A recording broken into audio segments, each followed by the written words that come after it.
Hello, and welcome to the first look at Total War Saga Troy.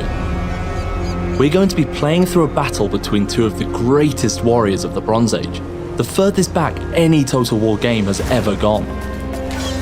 Now, of course, the period is full of myth and legend, but today we will witness this battle play out and write our own history.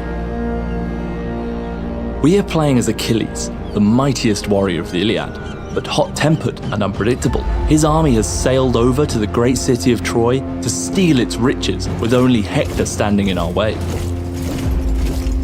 The champion of Troy, Hector, sees an opportunity to take down the enemy of the city and end Achilles' hunt for glory. Seeing that he outnumbers our forces, he has marched out to fight with an army of elite soldiers.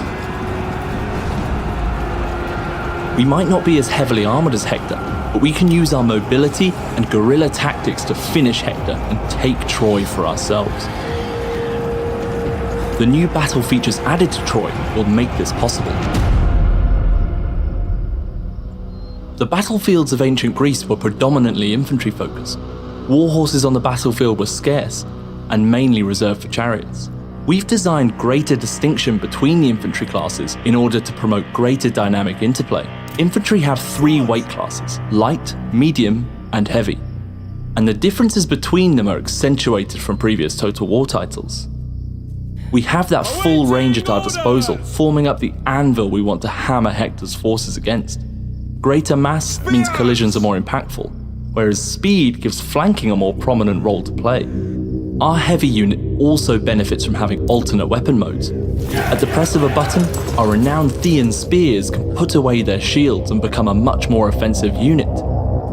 We will try to use this to our advantage once the battle is underway. One of the advantages of light units is their ability to hide within long grass, a new terrain type within Troy. Long grass enables light units to remain hidden from view, enabling you, the player, to use the map in a greater tactical way than ever. We have chosen to hide our Aeginian javelinmen so that they can use their speed plus armor-piercing javelins to flank and destroy some of Hector's greatest warriors.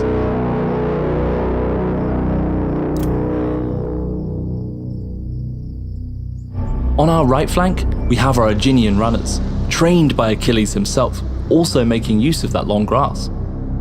They should be especially effective with their special missile weapon available to them.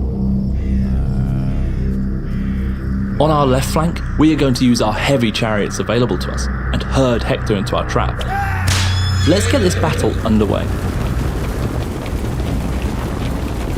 Heavy chariots are slow but tough and can wreak havoc in the enemy lines, with their devastating charge punching through all but the toughest and heaviest units.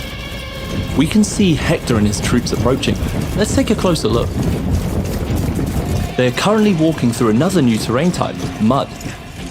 Mud severely impedes the movement speed of heavier units, who get stuck under the sheer weight of their colossal armors, whereas lighter units can freely move through it with little penalty to their speed. If we had more ranged units in our army, we could utilize this, but today we will have to employ different tactics. Hector doesn't just have these heavily armored Troy guards at his disposal.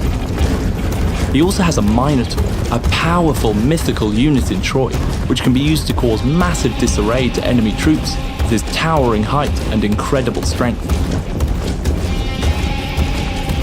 We think of our Minotaur as a rebel or bandit king who invokes the symbols of the past to stake a claim for power. His army is getting close, leading his archers at the front to loose arrows onto our strongest units.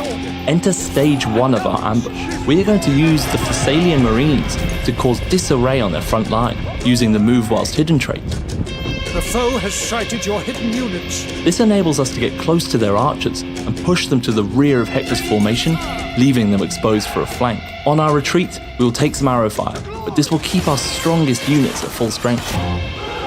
Our heavy chariots have wrapped around and punched through to completely wipe out the lightweight archer unit. Our right flank is managing to prevent any attacks our enemy Hector had planned, with the light swordsmen holding them in place, and our Aeginian runners using their aforementioned missile weapon to provide range support. Hector's forces are now attacking our front line, including the mighty Minotaur. Your hero is under attack. Achilles has engaged with their unit, Let's put away the shields of our Thean spears and engage on the offensive. Our units are not as strong as Hector's, so they will not hold forever here. We have our javelin men still hiding in the long grass. Let's move them into the perfect flanking position before our forces flee. Javelins! We can see these guards of Troy are making mincemeat of our medium-weight swordsmen. They have only lost around 20 men compared to our almost half. Now let's see what happens with a bit of backstabbing. With their backs exposed, these tanky units stand no chance, and we can see their unit numbers dwindle. Troy battles can be won and lost in the skirmish. In Troy, some heroes can issue divine challenges on each other. This will issue a challenge on the enemy hero, which will force them into combat with one another. We've decided to draw Hector into combat and end this battle the honourable way.